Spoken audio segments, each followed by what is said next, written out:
Welcome to the Nervous System Care and Healing Podcast, where we talk about how to take care of ourselves in mind, in body, in spirit, while we navigate systems that were designed to keep us dysregulated.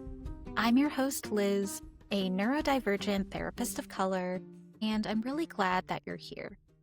Hey, everybody. Today's episode is a deep dive into the Asian American experience. This is an episode where I speak from some of my lived experiences, and my guest Sang does as well.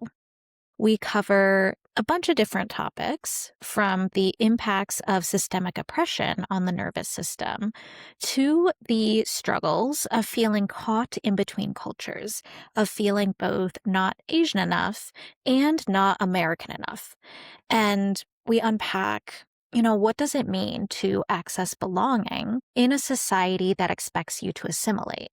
What does it mean to reclaim identity and to connect with self, even when oppressive systems around us are asking us to diminish parts of ourselves in order to fit in? I do want to note that this conversation is intended for both Asian and non-Asian folks to listen to.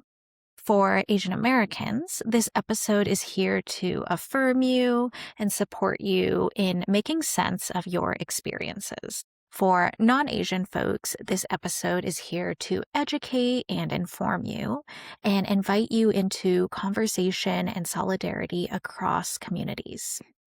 All right, let's dive in. I'm excited to introduce our guest for today.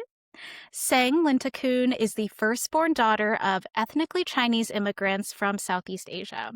She grew up in New Jersey and spent time living in Pennsylvania, Texas, and Zambia, Africa, before moving to Colorado to pursue her MA in clinical mental health counseling. She is a licensed professional counselor and registered play therapist who works with children, teens, and adults at her private practice in Westminster, Colorado, called the Perch Counseling Services, where she specializes in issues related to transracial adoption and Asian American racial identity. She's especially passionate about supporting those who find themselves navigating life between cultures. So, Sang, thank you so much for being here. Thank you for having me. I'm very excited to be here. So, my first question, so that listeners can get to know you, is could you tell us what led you to become a therapist and why you do the work that you do? Great question. So, being a therapist is my second career. My first career was in marketing and communications and advertising. And I did that in corporate settings and nonprofit settings.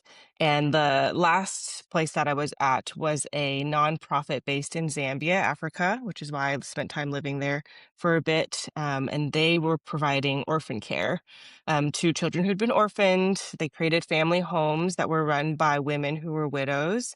And people in the States and other countries would sponsor these homes and these kids to go to school and cover all their costs and things like that. And so I was responsible for communicating to donors what their money was going to. And because of that, I got to spend time there and got to hear a lot of stories from a lot of these children who were now young adults. So they care for children from babies up until they're self-sustaining young adults, which is a pretty cool model too. Yeah. And I realized that even though a lot of their needs were met and on the surface, they seem, like they are successful, well-adjusted adults now, there's still a lot of underlying trauma from being orphaned.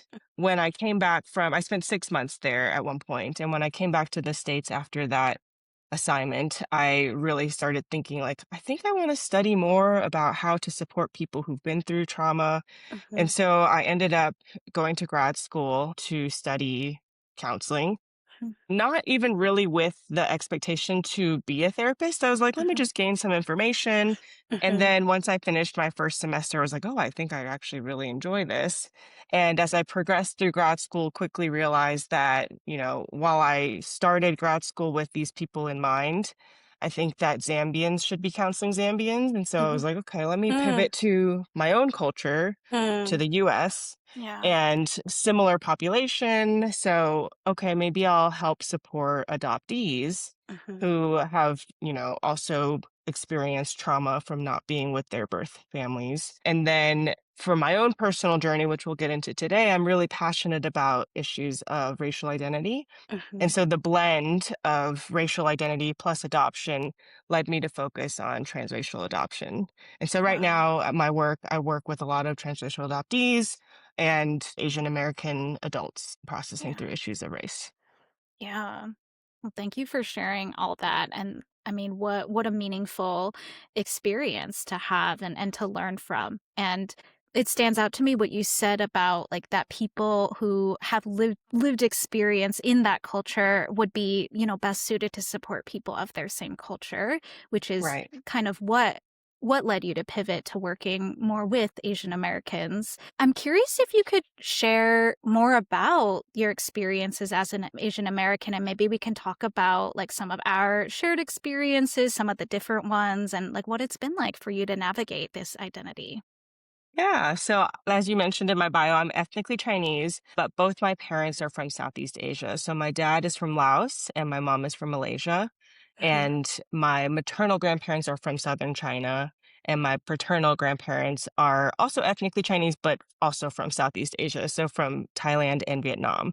Huh. And then I have family that has studied in Taiwan. And so, it's Mhm. just a mixture of Southeast Asia, East Asia, I feel like I hold multiple identities, even if I am ethnically Chinese. Mhm. There was a blend of Chinese influence and Southeast Asian influence in my family growing up. Mhm. And so I think I'm just really curious to see how other people make sense of their Asian American Mhm. identities, because so many of us feel like we are kind of straddling the line between cultures. And then Mhm. for people like me who have more than two cultures, even, Mhm. it's just a lot to manage. And I Mhm. think, especially growing up in the US as an Asian kid, right? You are in these spaces with people that might not look like you all the time. And so Mhm. trying to fit in and be quote unquote American, but maybe not being perceived as being American enough. But then at Mhm. the same time, if we travel to Asia or if we're in Asian spaces, maybe feeling Exactly. like you're not Asian enough as well.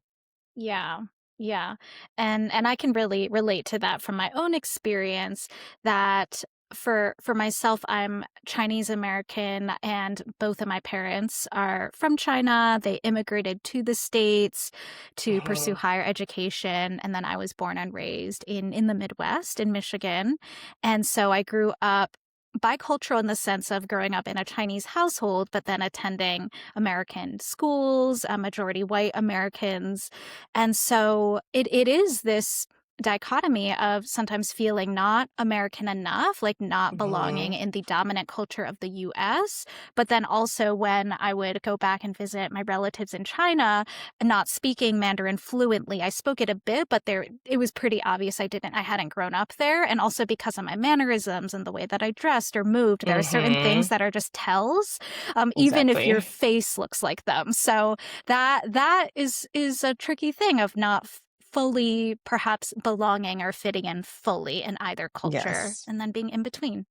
Absolutely. And then I Yeah. I didn't mention I grew up in New Jersey, but I have Mhm. a lot of relatives in Houston. And so growing up, we would spend summers there, holidays there, and there's a big Chinese population in Houston. Mhm. And New Jersey is pretty diverse as a state, but where I grew up is still pretty white. Mhm. And so going to Houston to be with my cousins and aunts and uncles and go to their Chinatown, which is like this huge, long whole road. It's not just like a strip mall. It's like this whole neighborhood and being exposed to like Chinese and Vietnamese cultures there, predominantly in Houston.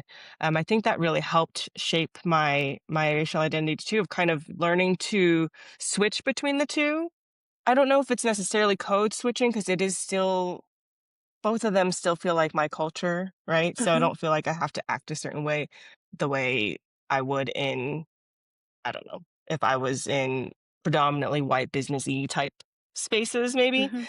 but I think that being exposed to different communities was Mhm. also helped shape my identity. And then when I went to Zambia, actually, it was really interesting because everyone there just assumed I was from China. And they Mhm. would just like, I would walk down the street and they would just shout out like, Chinese, Chinese. Yeah. And I'd be like, I'm not from China. And they'd be like, Japanese, Japanese. I'm like, no, I'm not from Japan. And then they'd Yeah. finally be like, well, where are you from? And I'd say, I'm from the US or I'm American. And they'd be like, no, you're not. You don't look American. And so Mm, it was just really interesting because I faced that here in the US, but then to yeah. see that that's like way of thinking is in other parts of the world too, that Yeah. American equals white Yeah. was really frustrating. Oh yeah, absolutely. It says a lot about the messaging that comes out of the US, or right, like where does this perception come from that you have to be white to be American, or those are the only real Americans? And Exactly. yeah, and I'd say that pretty much every Asian American that I've spoken to has had this experience of being asked, where are you from? Where are you really from? And that Yes. if their answer is I'm from the US or I'm American, that's not always believed, that It's not there's acceptable. doubt. Right, right. But I mean, for so many of us, it's like, this is my home. Exactly. So there's this really cool offering that you provide for the community where you run this support group for Asian Americans to process through racial identity issues. And I'd Mhm. love to know what prompted you to create this support group and what it's been Yeah. like to run it. Yeah, so I run a 7-week virtual support group called Exploring Asian American Identity. Mhm, And it actually was prompted from my internship when I was just becoming a therapist, mhm, because the site that I was at required all the interns to run a group. And so I was like, well, what would I be a quote unquote expert at, or what do mhm, I feel competent leading as an intern? And so this has always been a topic of interest for me. So I was like, you know what, maybe I'll start a group for Asian Americans to talk about this. And mhm, because it's a support group, it was open to anyone in the States. Like it didn't mhm, have to be specific to my state that I'm licensed in or was going to be licensed in. And mhm, so it started that way. And after I ran the first group, I was like, oh my gosh, like I have found a need here that the community has. And this aligns with my passions and my mhm, skill set. And so I decided to offer it more regularly. And so at mhm, first it was just once a year, then it was twice a year. And then I took a break for a year while I was transitioning from a group practice to my own practice.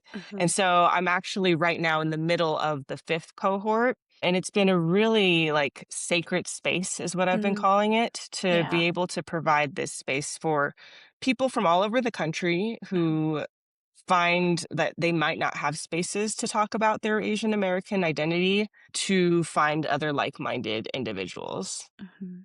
Yeah, that's beautiful to bring people together into this space, this sacred space of like shared experiences and hopefully belonging Mhm. and connection. It can be isolating to be a racial minority in the US. Mhm. Yeah. Absolutely. Yeah. So what are some common themes that you talk through in this group or that come up?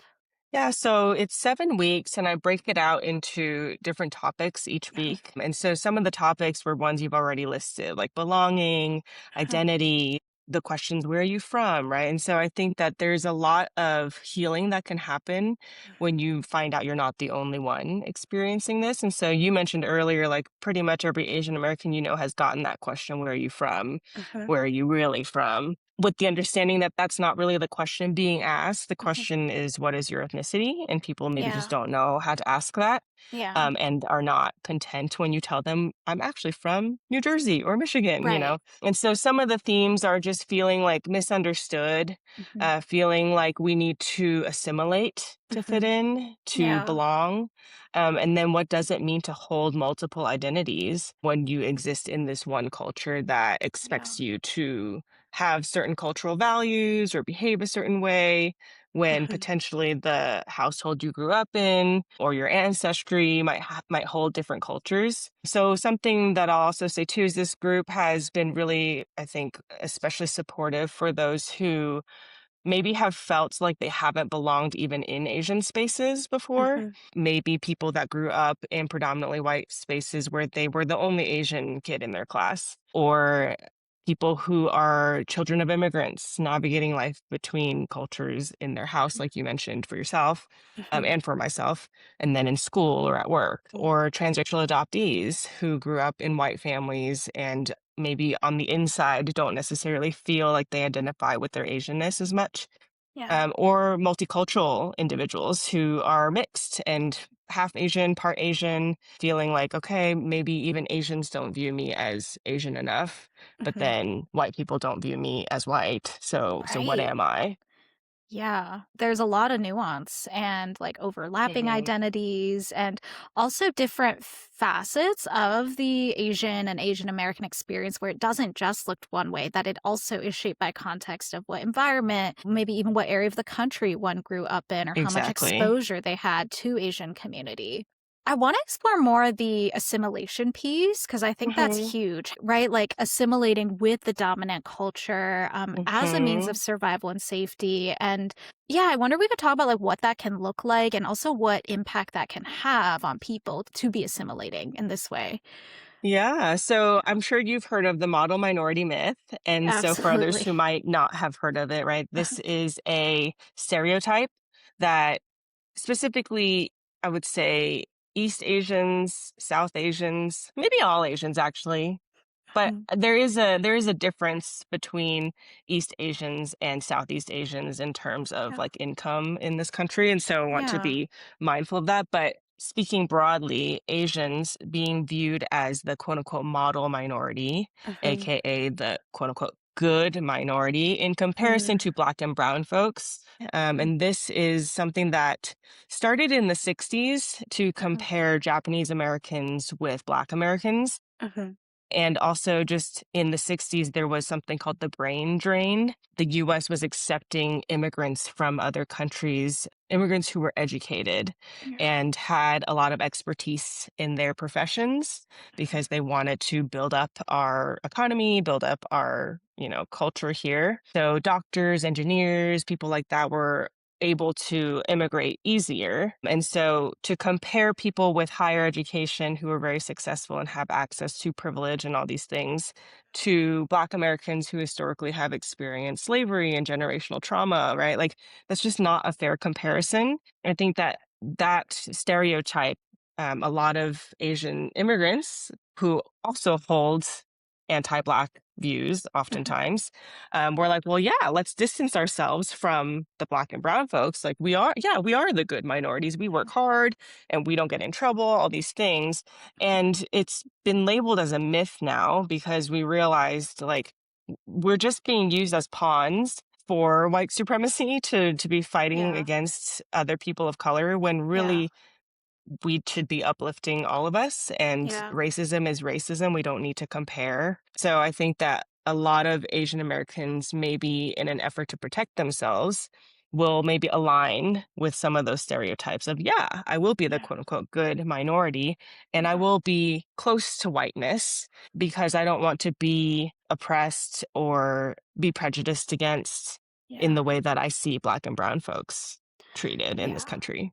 Yeah, absolutely. I think that's a really clear breakdown of where this comes from and like what the model minority myth is designed to uphold, which is white supremacy and then pitting minorities against each other, Hmm. creating a false hierarchy.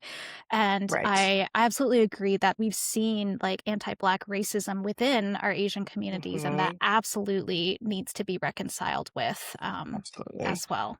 And I'll say too that aligning with the ideology of the oppressor, of the white supremacy, Mhm. that can seem like a temporary form of protection, like, oh, well, they won't go after me Yes. because, oh, I'm Right. adjacent. I'm adjacent. But it's Mhm. like, it's ultimately like just another way that folks get marginalized and that people get pitted against each other. Well, and it asks you to diminish parts of yourself in order Mhm. to fit in, right? So Yeah, it's not you're not your authentic self if you have mhm, to contort yourself to fit into this box exactly. to look more white or look more whatever is not your culture.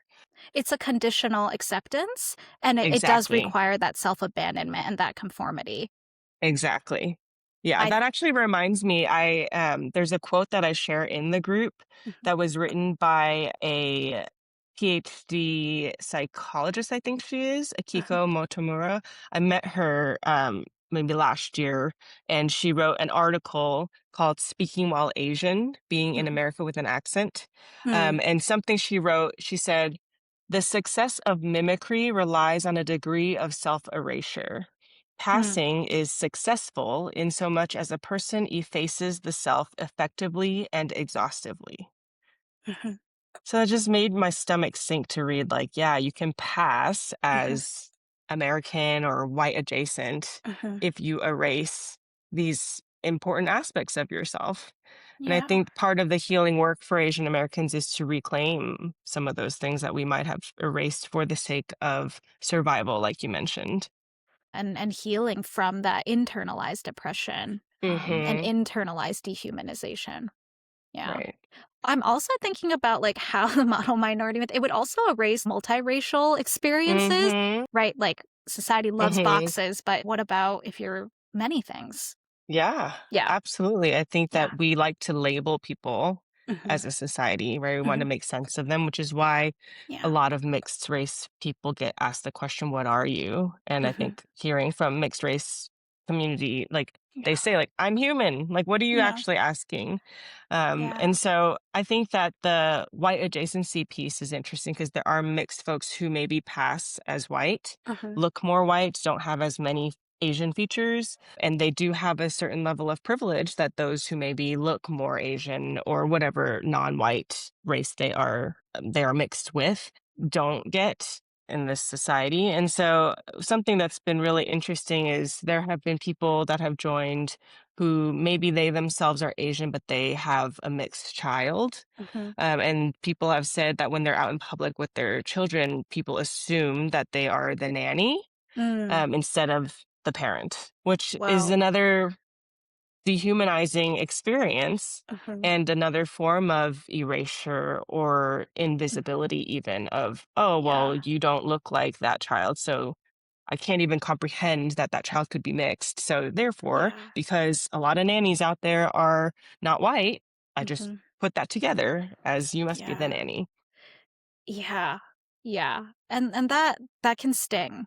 And I Hmm. wanna name here the impact of those microaggressions where, Yes. like, the "Where are you really from?" "No, really." Like, that is an Hmm. example of a microaggression, being assumed as one thing because of a Yeah. story that someone has in their mind, or having an assumption placed on us rather than being Yeah. seen for our full complexity. All of that can be examples of microaggressions, and, like, the Hmm. micro here is important because I think a lot of people might see that as like, no, they didn't mean it, or like, no, Right. their intention was kind, or oh, that's not a big deal. But it's like, if you receive enough microaggressions, anyone like with any marginalized identity, there are gender Oh, microaggressions, racial, yes. sexual orientation, religious, everything, right? But they add up across time. And so I Yeah. compare it to getting a bunch of mosquito bites where if you get one, Mhm. okay, that's fine, a little annoying, but I can deal with it. But if it's like you get 100 mosquito bites, and then as you're trying to let them heal, another mosquito Mm, bites. That's what yes. it can feel like to live in environments where the racism can be more subtle. The oppression, Mhm. the dehumanization, it happens in these subtle, like, oops, I didn't mean it moments, but that doesn't erase Yeah. the impact. Yeah. Absolutely. I've Yeah. heard microaggressions described similarly as death by a thousand paper cuts. So very Hmm. similar to your mosquito analogy is just Yeah. like something that seems so small over time and on Yeah. top of itself, right? Like Yeah. it hasn't even fully healed and then you get stung again or you get cut again. It's like, Yeah. ooh, that person might not have intended that, but as a society, we are not even aware that we are just throwing out these Yeah. paper cuts left and right. Exactly. And one of the microaggressions that we have talked about is where are you from? And so another theme that's come up in this group is the idea of being a perpetual foreigner. And Mm. so Asians, because I think I read a stat once that said, it was more than 50% of Asians in this country are immigrants. Hmm. And so it makes sense that the average white person that's not exposed to people from other cultures, when they come across an Asian person, like maybe it's 70%. I'll have to fact check that, but let's say it's 70%. They are 70% accurate if they think that person is an immigrant, right? Or maybe 70% of the time that person is an immigrant. So that gave me some perspective on like, okay, people are just ignorant and not exposed. But what's striking is if that Asian person has an American accent, there is still this perception that no, you can't actually really be from here. Mm. And so another microaggression that a lot of Asian Americans get is like, your English is so good. And it's Right. like, great, that was my first language, or I grew up here, or your English Yeah. is really good too. It just feels like you would never say that to a white American. Why Exactly. would you say it to an Asian American? And Yeah. so that underlying assumption that you can't really be from here can be Yeah. really, really painful. Yeah. Yeah, and with that example, it's like it can seem like a compliment. "Oh, your English is so good." Yes. But it's like the subtext that what they're not saying is like, "I thought it wouldn't be good, so now I'm shocked that it's good." And it's like, "Well, why didn't you think it?" And then Yes. it gets in all this stuff of like, why do we stigmatize accents? Why are we prioritizing like Mhm. one way to speak English when like if someone has an accent, it means they're multilingual. That's pretty cool. Exactly. Right. There's been a study that was done on perceived accents Mhm. where when students were shown a picture of an Asian person, but they were played an audio of a Native American English speaker, they perceived an accent and Mm, their listening comprehension actually decreased, mm, which is just wow. so amazing to me that it's like Yeah. there are these internal biases. And so that's why, like you're saying, people might not expect us to have an American accent. So they're surprised Yeah. when they hear it. And I Yeah. actually had an encounter a few years ago with this older white man who asked me where I was from. And I was like, okay, here's the age old question. And Yeah. so I just said, I'm from New Jersey. Mhm. And he was like, "Oh, okay, that must be the accent that I'm hearing. That's a New Oh, Jersey accent." And I don't have a interesting. New Jersey accent. And so I was Yeah. like, "Okay, dude, you're just Yeah. trying to justify your ignorance here, like, Right. That's yeah. so awkward, and, Yes. that's really unfortunate that that happened. And unfortunately, it's not uncommon, right? Exactly. And, like, all of that impacts the nervous system, whether it is that, like, Absolutely. bracing for something to happen, like Yes. entering a space that doesn't feel safe or welcoming or inclusive. It's like, ugh, expecting, Mhm. anticipating the Exactly. microaggression or having to recover from it because it can really disrupt the nervous system, derail someone's day, Yeah. or create like this emotional activation or experience of not feeling safe. Absolutely. And I think that's Yeah. another thing that comes up a lot in this group too is how do we protect ourselves from those microaggressions? And like you're saying is, Mhm. okay, I'm bracing myself. And so one of the coping mechanisms a lot of people might use is, well, why don't I make the joke first? Why don't I Mm. make the racist comment first? Mhm. Maybe this is done more in younger years or earlier in racial identity development stages Mhm. where, okay, I'm going to protect myself. I'm going to make these jokes because if I make the joke, then you can't have power to make the joke Mhm. against me.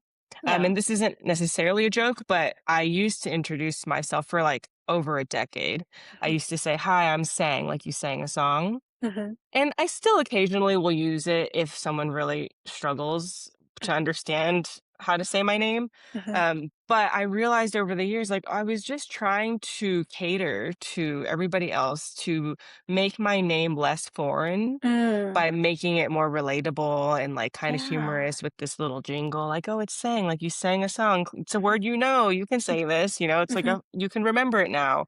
Yeah. And I think that's part of the assimilation piece, right? Is, okay, I'm going to make myself fit in a little bit more, make myself less different for Yeah. your comfort, not for Yeah. mine. Yeah. I mean, that's such a common example of like having to filter things through this lens of I know this is going to be misunderstood or misinterpreted, so let me see like right adjusting it to kind of Mhm. work for the dominant culture. And I do want to affirm that like anyone using those strategies to protect or to Yes, make their absolutely. experiences more easeful, less, triggering, like I support that fully. Mhm. That's a good point. I don't wanna downplay that, and I think that's why it's helpful to talk about it in these safe spaces, Yeah. right? Where it's like, yeah, most of us can relate to that and Yeah. acknowledge that, yeah, we do need to use that to survive. And how can we reclaim, like I mentioned earlier, aspects of Yeah. ourselves without feeling so apologetic? Absolutely. Yeah. Speaking of names, with my last name, it's Zhou or Zhou Mhm. in Mandarin, but I used to, for a lot of the early years of my life, just present it as Zhao, like Liz Zhao, because Mm, that felt mhm. easier for people. Like they can say Zhao, it's like easy. Whereas Zhou, it requires you to maybe arrange your mouth in a different way that like a lot of English words aren't set up like that. But, Mhm. in the past few years, I've been just introducing myself as Joe because I'm like, you know what? That's the actual name. Like I don't Yes. need to water this down. I want to honor what my name actually is. I think that's beautiful. I've come across that recently too, of people saying like, why can we pronounce other words like charcuterie or Right. Timothy Chalamet or Right, like it's like people right. can figure out how to Yeah. pronounce other names. Why can't Yeah. we expect the same for Asian Exactly. names? Exactly. I also want to ask, because whoever's listening to this podcast, maybe you are Asian American, maybe you're of the Asian diaspora, but not American. Maybe you're not Asian and you're listening and learning, but saying, I wonder what are some things you wish non Asians knew about the Asian American experience? Yeah, I think a lot of what we've already talked about, maybe, right? Some of these stereotypes that we're up against. And I think because in this country, historically, racial issues have been between Black and white folks, which is reasonable, right? There's a longer standing history of that here. I think that Asians, because of that invisibility, we get kind of thrown to the side of like, oh, they're fine or they're almost white, right? And so, Hmm. what I would like non Asians to know is that Asians also experience racism just because we might not say something or, it's not as overt, doesn't mean it's not there. And I think that's why when the Atlanta spa shooting happened in 2021, and all the anti-Asian hate crimes started happening more, right? It became part of the national conversation. There was a lot of relief, I think, and validation that the Asian American community felt because for the first time in a long time, we were kind of highlighted as, oh yeah, there is validity to the racism that our community experiences. And it Hmm. felt like a lot of people were given permission for the first time in a long time to really speak up. Yeah. And so, yeah, I wish people would be curious more Hmm. about our identity and also to believe your Asian friends or coworkers or whoever if they trust you enough to tell you about something that they've experienced that was a racist encounter, right? I think Hmm. sometimes it can feel exhausting, like you mentioned with the bracing, like Yeah. your nervous system is prepared to not be believed, right? So it's Yeah. like, okay, I experienced this really painful thing. I want to tell my friend about this, but man, if they just don't believe me, or if they're like, did they really mean it that way? Hmm. Then I have to start explaining more of, okay, Yeah. yes, this is what happened. But the thing about experiencing racism is there is something in the nervous system that can just clock it, right? You Hmm. can't always Exactly. explain, oh, well, that look or that way they said that word Hmm. when somebody else could say the same thing or you could be in a similar situation. You can tell when there is this racial undertone Yeah. that maybe if you haven't experienced you can't fully understand. Hmm. And so I would say believe people when they Yeah. trust you enough to tell you about their experiences. And then one more thing is I came across this quote from someone named Brittany Hartley, who is an atheist spiritual director and author. Mhm. She studies religion and like multiple religions. And something that she said is all great teachers point us to this one truth that if I were born with your body, your brain, and your experiences, I would be you. And because I would be you, you deserve consideration and compassion and care and love. And so I really love that quote for like empathy and compassion on, yes, we can't ever fully understand someone else's experience. And so if you are a non-Asian, you can't fully understand the experience of Asians, but can you have the humility and the curiosity and the empathy and the compassion to listen to someone else's story as if it could be you. Mm, And I think that that is actually what would bring a lot of healing for a lot of yeah. people, even with the microaggressions, right? It's not our job to Mhm. educate every single person on why, okay, maybe the correct thing you're trying, maybe the way, what you really want to ask is what is your ethnicity, right? Mhm. But if people could kind of stop, maybe they're hearing this now, okay, how would it feel if you were on the receiving end and somebody was like, where are you from? No, really, no, really, or wow, your English is so good, right? Like, how does that feel in your nervous system? And can we think about how that might Yeah. feel for somebody else that doesn't look like you? Yeah. Bringing that like curiosity and like suspending the assumption and just believing people in their Yeah. experience. Yeah. Hmm. I also want to like name within our Asian communities how important it is for us to be in solidarity with our Black and Hmm. Brown siblings Yes. and comrades. Though there are, of course, differences across our cultures and communities, ultimately, folks of the global majority, we have a lot Hmm. in common in terms of the marginalization experienced at Yeah. the hands of white supremacy. And so that's something that I feel is so important for us to all have solidarity and like hold each other around cross racial coalitions. Yeah. I agree. So, as we're wrapping up here, what kind of advice or reflection would you offer to an Asian American or Asian who is starting to reclaim their identity, live into who they are rather than abandoning parts of themselves? I feel like that would be so specific to each Yeah. person, but I think that you don't need permission from somebody else to Hmm. reclaim parts of your culture. Yeah. So, no matter how many generations you are removed from your home culture, or if you were adopted, or if you are mixed, right? Like you can choose Hmm. to reclaim because you are Asian, right? Hmm. Like nobody is going to take that away from you. And so I think being able to give yourself some grace in the process Hmm. and just know that you don't have to wait for somebody else to validate your Yeah. existence Hmm. can be really freeing. I know that's easier said than done. Yeah. But then something that I think is really, it was really helpful for me to learn about, and I wish more people, whether you are a person of color or white or Asian, is just learning about racial identity development. Yeah. And so there are different models out there that people have studied. Of course, nothing is perfect and nothing is linear, right? But generally, there are stages of racial identity development and awareness. Hmm. So when it comes to people of color in the States, right, there might be that assimilation Hmm. piece that is really prevalent in earlier years because you do want to fit in. And then Yeah. as we develop and grow, you might reclaim aspects of your racial identity more.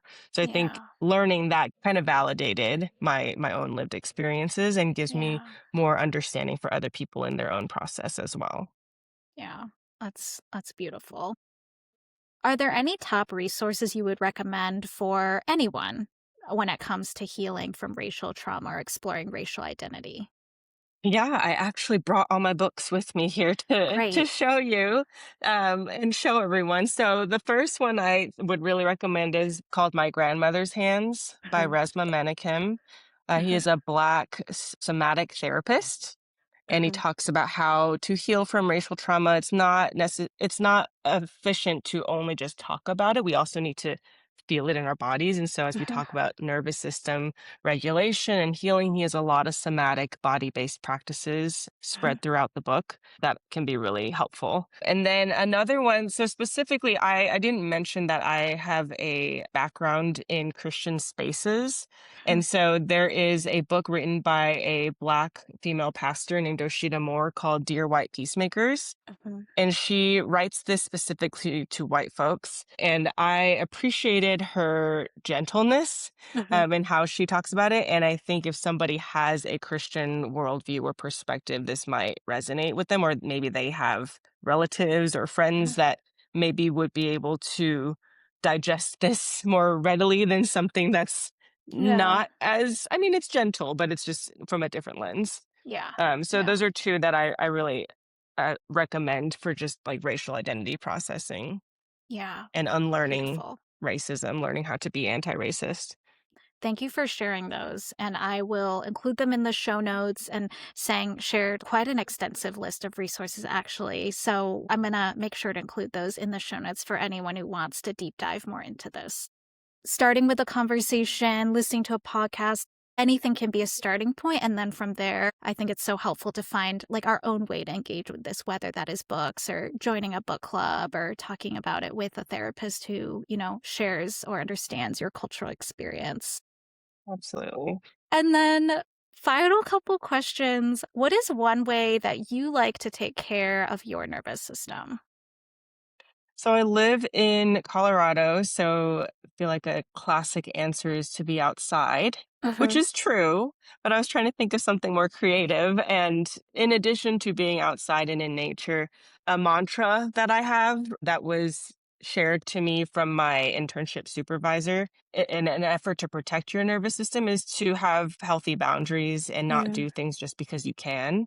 Yeah. And so one time I was wanting to see a bunch of clients, even though I was going through personal things. And she was like, no, you should just cancel those sessions because you need to take care of your nervous system.